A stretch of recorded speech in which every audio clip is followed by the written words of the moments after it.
It's a good choice of where to go. All right, now we are on chapter 37. We made it as far as verse 18. Now, just to refresh your memory, the early part of this chapter, Jacob sends Joseph on a spy trip to go check out his brothers and find out what they're up to. And he finds them in all places of Alabama. Oh, wait, no, that's a different Dothan. Actually, I looked that up the other day, and apparently the exact location of Dothan is not, nobody really knows for sure, apparently. But obviously it wasn't too terribly far from Shechem. But anyway, talking about the Alabama Dothan. Yeah, not a different Dothan. Now, what Jacob probably didn't realize, and I'm sure Joseph didn't either, is this coat that Jacob had given him was probably the very thing that set all of this into motion, not simply because his brothers were thinking that his brothers were jealous of it, but can you imagine they probably from a half a mile away could tell it was him coming. Yeah, there would be no anonymity. So, anyway, verse 18. When they saw him from a distance, and that even confirms for us that they could tell it was him coming. And before he came close to them, they plotted against him to put him to death. Now, Nice. I find it rather interesting that Jacob's family, 10 out of the 12 brothers, could so easily plot to murder their little brother simply because they were jealous of him. You think the leaders in this plot were the same ones who slaughtered Shechem, who found it easy to kill? It's entirely possible. Now, the two that are kind of the standouts in this are Reuben and Judah, but for different reasons. But I just find it amazing that these brothers, and again, I say 10 out of the 12. We don't know really how many there were here, but definitely the sons of the two concubine wives. But the fact that Reuben and Judah are there kind of leads me to believe that probably all of them except for Benjamin were there at this particular point. But verse 19 says, they said to one another, here comes this dreamer. Now then, come and let us kill him and throw him into one of the pits, and we will say, a wild beast devoured him. Then let us see what will become of his dreams. So, from that, I think it's rather obvious that they understood the impact of Joseph's dreams and what he was claiming, that he was going to be the one at 17 years old to rule over the whole family. And they figured the easiest way to put a stop to that is kill him. Kind of hard to rule over the family if you're dead. God hadn't given them the law yet, but it seems like Jacob hadn't done a very good job of raising his sons to be very godly men if they're so quick to think murderous thoughts and move into murderous actions. And that's kind of my point here, is that even though Jacob, during all these events of the last few years, is drawing closer to God, he's not done a very good job of teaching his family the same lessons. So they were all growing up while he was still going through the process of finding his way to God. Yeah. Now, it's apparent that Joseph, at his age, while he's, as we've already mentioned earlier in the week, probably a spoiled little brat at this point, Joseph apparently did learn some lessons from his father. Otherwise, how would he have succeeded the way he did in Egypt? But notice that Joseph was still young enough, as Jacob is developing in his relationship with God, to be influenced by Jacob's newfound faith. The other sons, with the exception of Benjamin, they're all grown and adults. And I guess where I'm going with this is it has been statistically proven multiple times that if you want to reach a person for Christ, if you can reach them by the time they're about 16 or 17, the likelihood of leading them to Christ is about 80% better than after they reach adulthood. Only a very small percentage of adults actually are willing to come to Christ after they grow up. Doesn't mean it doesn't happen. Doesn't mean that we don't stop witnessing to them. But the statistics are against you if you have already gone into adulthood without knowing Christ. Been there and done that. Spent 40 years in the wilderness to find my way to him. Mm-hmm. Bet that wasn't fun. And so I think what we see here is Joseph, while he's a typical spoiled brat showing his age, we know from Joseph's reactions as he continues in life, he definitely had a relationship with God. The older brothers, on the other hand, definitely questionable here, especially if they can so easily plot the murder of their own brother. They didn't check them everywhere else. Mm-hmm. All right. Now, verse 21, this is when Reuben steps in. It says, but Reuben heard this and rescued him out of their hands and said, let us not take his life. Reuben further said to them, shed no blood. Throw him into this pit that is in the wilderness, but do not lay hands on him, that he might rescue him out of their hands to restore him to his father. Now, let me kind of walk you through this. These pits that they had out there in the middle of nowhere were often used as cisterns to collect rainwater that they could drop a bucket down in and either get water for themselves or water the flocks that they were feeding at the time. But these cisterns might have been anywhere from 10 to 15 feet across and were usually at least about 8 to 10 feet deep. Shallow enough they could just push him in without probably breaking his legs or killing him, but deep enough, unlikely that he's going to easily climb back out. And if they were muddy, definitely not going to climb out. But now on the one hand, you see Reuben stepping up and says, oh, let's not kill him. But if they're out in the middle of the wilderness, the middle of nowhere, and they left him there, what's the likelihood that he would have survived anyway? Slim. Instead of killing him outright, they'd have starved him to death. He still would have died. But what we're told here is that Reuben had the intention of coming back later and rescuing him. Now, by throwing him in the pit, they could claim, we didn't kill him. We don't know what happened to him. And come back later and say, oh, look, he must have fallen into the pit. There he is. And then go back and tell Jacob, oh, well, we found his body. He fell in the pit, but we didn't kill him. But on the other hand, if Reuben has convinced them to do this, from their perspective, they're still killing him, but pretty much washing their hands of it, where they can say, well, I didn't do it. But Reuben wants to go back later and rescue him unknowns to the rest of them. Why do you think Reuben would want to do that? And it's not because Reuben is trying to actually wants to rescue his brother. Stay in good graces with his dad. Remember, while Reuben was out of good graces with his dad, Reuben had taken, Bilhah, I think.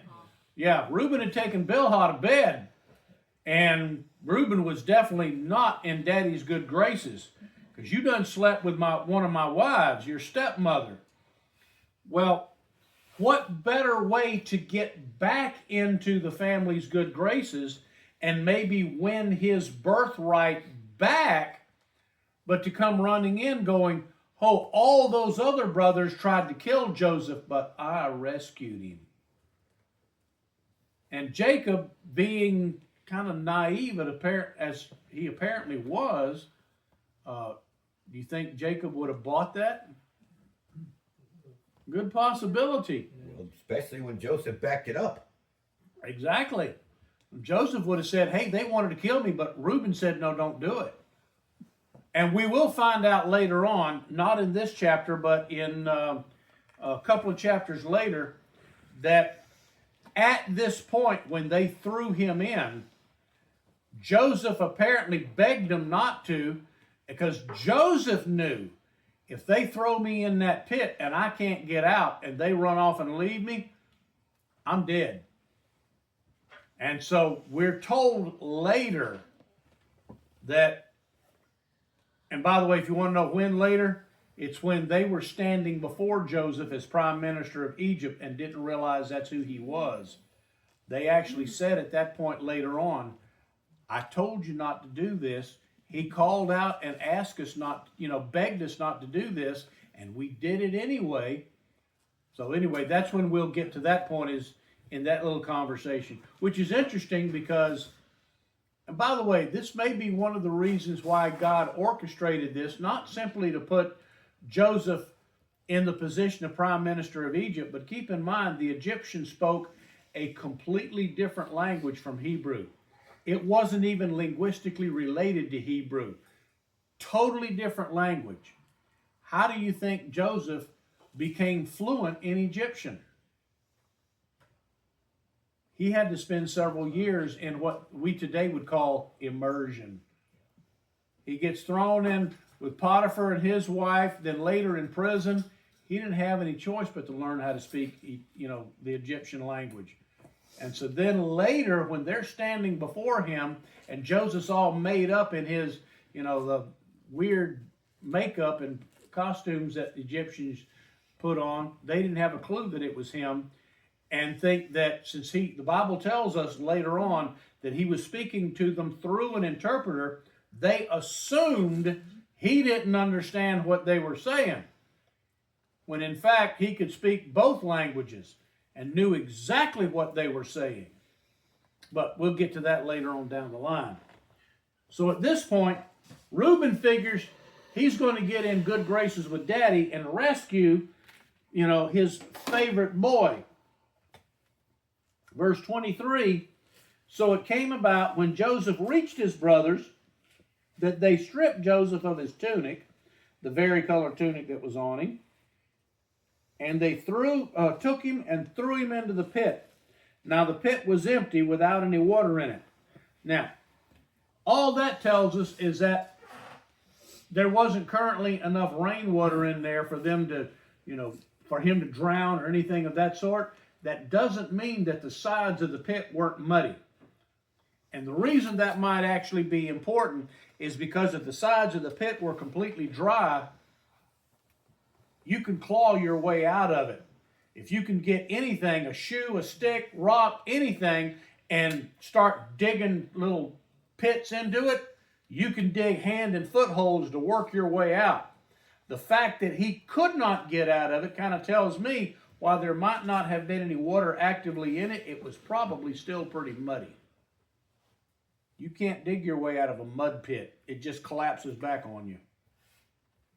Also, with no water in it, nothing to drink. Nothing to drink, because you can't drink mud. So nothing to eat, nothing to drink. Yep. Now, verse 25. Then they sat down to eat a meal. Now, interesting here. How callous can you get? Their little brother is in the pit, and as I mentioned, we know later on that he was in there begging for his life, and they're just oblivious to it. Like, let's just take a lunch break here, leave him in the pit, and let's have something to eat.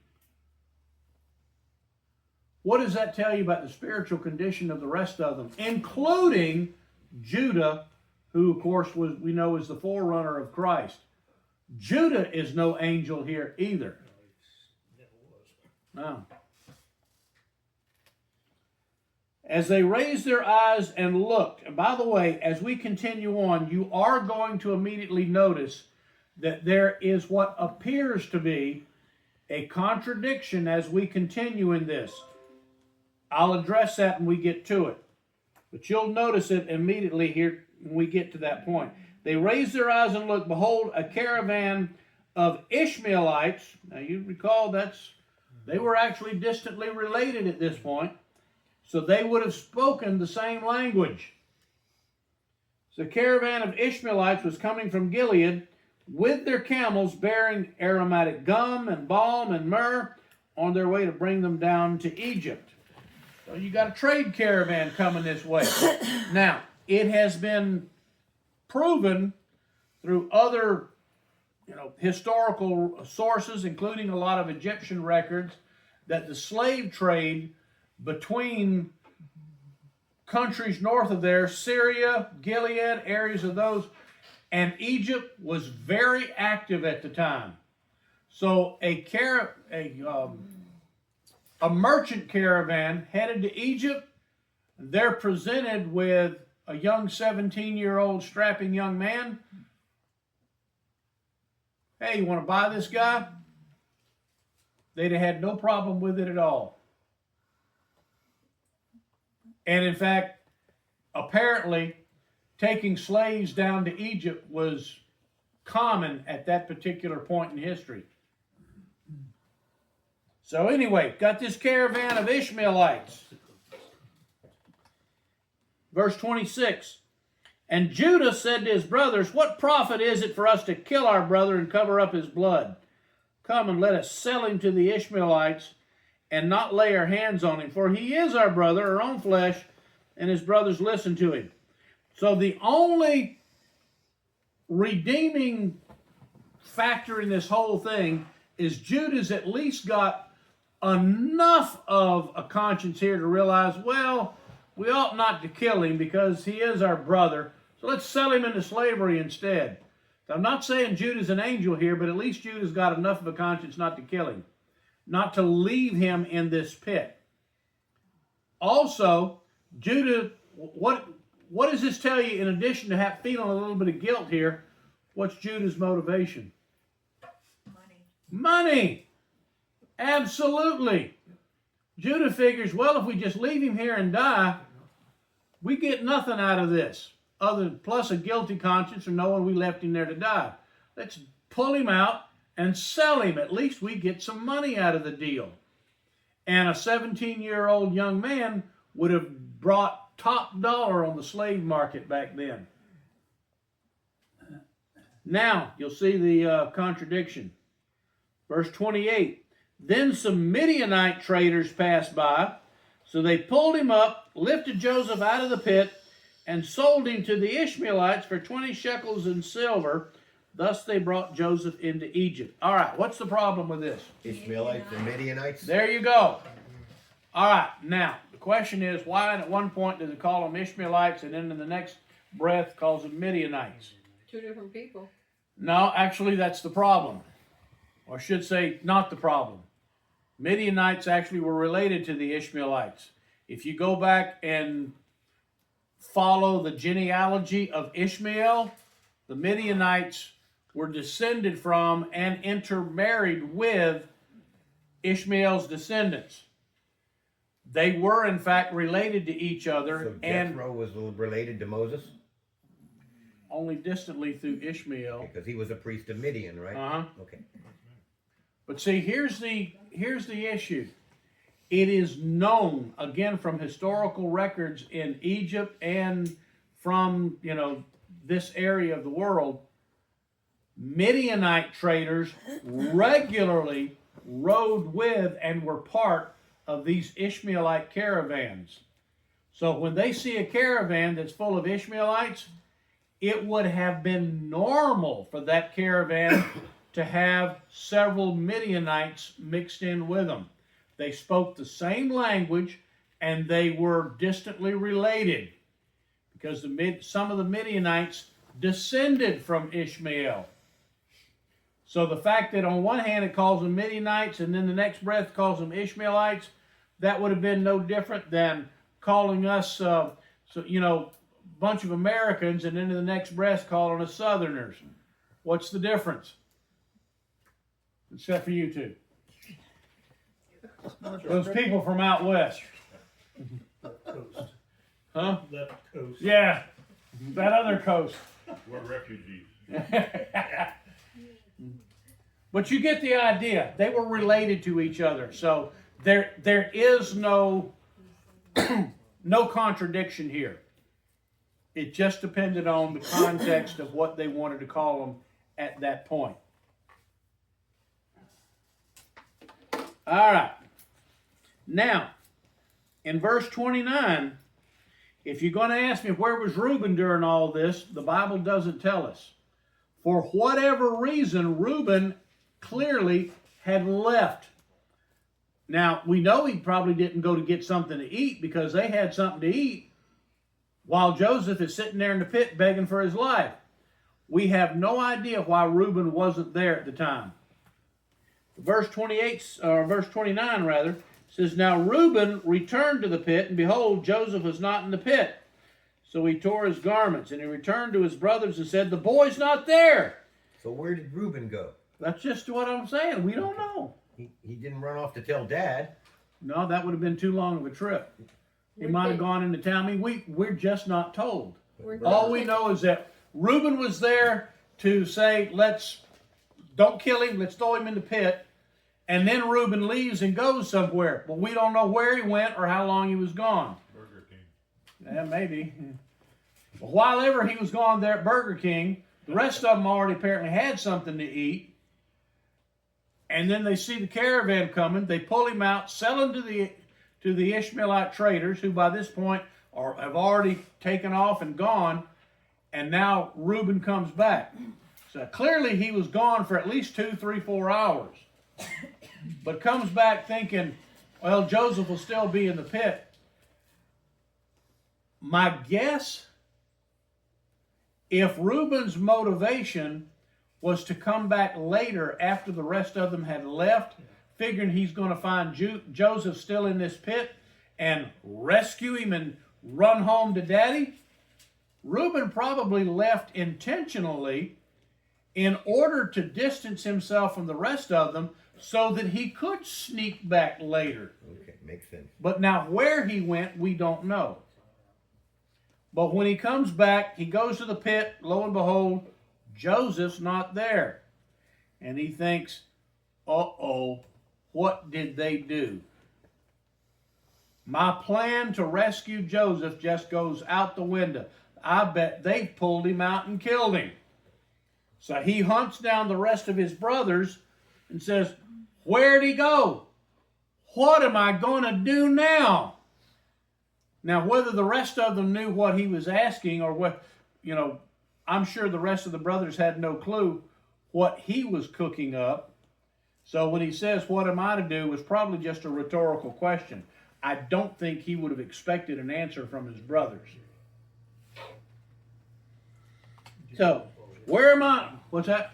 I said he just lost all of his hope. Yeah, when he says, where am I to go, that's basically our way of saying, what am I going to do now? So they took Joseph's tunic and slaughtered a male goat and dipped the tunic in the blood. See, if they'd just had DNA testing back then. Yeah. And they sent the varicolored tunic and brought it to their father and said, notice it says they sent and then brought. It is possible they may have gotten one of the servants to take the tunic ahead of them, and then they would have shown up later probably going, hey, we haven't seen Joseph. Have you seen Joseph? So they show up and said they brought it to their father and said, we found this.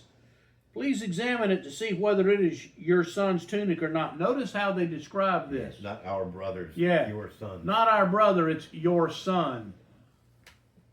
Sort of like whenever Vicky misbehaves, Connie's declares that she's now my cat. Pretty much every day. Uh-huh. Yeah, they don't even have the courtesy to refer to Joseph as their brother. He's your son's tunic. Then he examined it and said, "It is my son's tunic. A wild beast has devoured him. Joseph has surely been torn to pieces." So Jacob tore his clothes, and put sackcloth on his loins, and mourned for his son many days. Now, can you imagine the brothers at this point, knowing full well where Joseph is and what happened to him?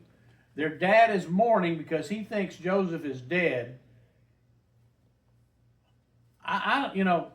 Just to keep a straight face in all this tells you just how deep into, the moral pit that the rest of Jacob's sons had gotten. As calloused as they were, his mourning probably upset them even more. You know?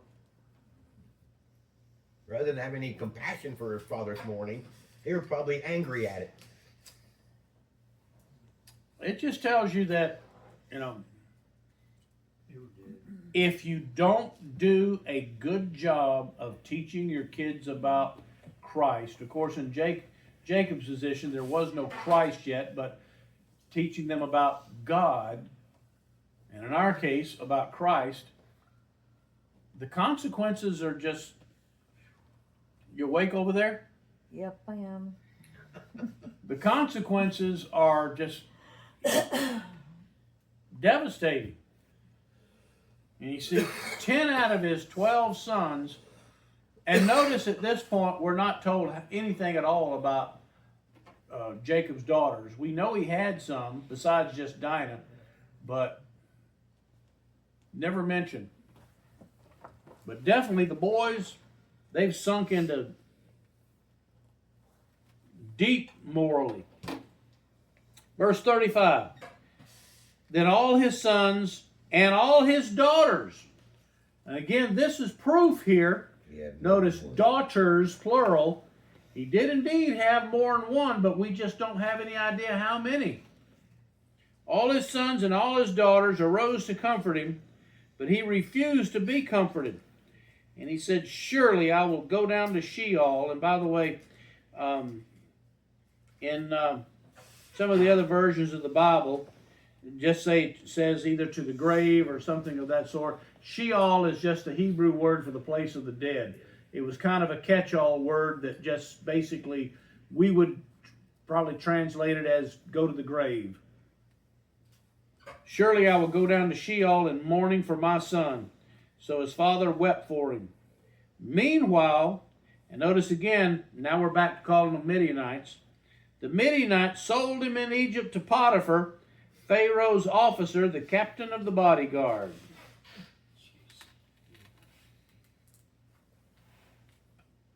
Now, why do you suppose...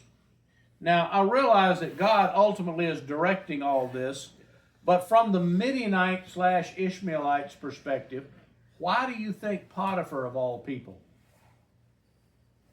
A guy that apparently is a high-up official in Pharaoh's court. Favorite. Well, Guy So rich that's enough what to we're buy doing. it. there you go, right there. If he's the captain of the bodyguard, he's got money, and a 17-year-old teenager is worth bukus of dollars on the slave market. So they probably sold him to the highest bidder. And Potiphar's the one with the money. Now, why wouldn't Pharaoh buy him? Pharaoh's got plenty of slaves.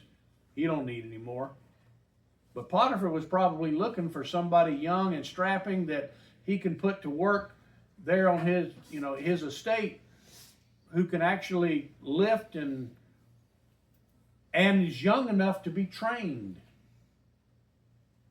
Because at this point in his life, do you think Joseph spoke any Egyptian? Nope. Probably not a bit. And if he'd bought an older slave, we all know the older we get, the harder it is for us to learn their language. But at 17 years old, Potiphar figured, well, he'll pick up the language in a year or so, and I can get some good work out of this boy. What it's worth. That's what my dad did dental work. Mhm. Always took care of the cops. Always had a cop in his back pocket. Oh, yeah. I read that, that's the first thing I thought of. All right, questions this evening? What's the Masoretic text? I think you mean the Masoretic text. Well, whatever, it's spelled M-A-S-O-R. Yeah, Masoretic text. What is Well, what I heard, it sounded, my ears heard Basoretic. Oh, Well, the Masoretic text, that is the Hebrew text that dates to about the 10th century AD. It is what the King James and New King James is based on. And the reason you do occasionally find a word different here and there from some of the translations that have come out in the last, 70 or 80 years is because more modern translations, when I say modern, I mean from the 1960s on, a lot of those are based on the comparison of the scrolls that were found in Qumran, the Dead Sea Scrolls. The Masoretic text was what was available before that was preserved by a group of Jewish rabbis that were called the Masoretes, which is where that term comes from. The biggest difference to keep in mind is the Masoretic text does not date back to before Christ like the Dead Sea Scrolls did. It dates from the 10th century AD. So it's a copy of a copy of a copy of a copy 1,000 years later. Now, for us, what the difference for us is, Masoretic text is what the King James Bible was, what the translators of the KJV used to translate that. And that's why occasionally you'll find a slight deviation or a word different here and there between the KJV and some other translations. because Oh, my boy. footnote here says the Masoretic text reads Midianites instead of Midianites. Simply difference in the translation of the spelling. Spelling. Because Got keep in same mind, peoples. you're talking about the Hebrew and Hebrew vowels, and what do we all know about written Hebrew? No vowel. There were no vowels. So it was the translator's choice as to which vowel to use. So yes, in some cases you will find Midianites and others Midianites. Just a choice of what vowel they thought should have gone there. But if the consonants are the same, it's the same word. Just real quick, on the Dead Sea Scrolls, did they find just Isaiah? I've heard, what exactly did they find? They found at least portions of every single Old Testament book of the Bible except one. Anybody want to guess what the one was that they didn't find? Song of Solomon. Nope. Job? Nope. Esther. Esther is the only book that they did not find with the Dead Sea Scrolls. But every other Old Testament book, up to and including Malachi, were found with the Dead Sea Scrolls. Okay, anybody else? All right. Mario, would you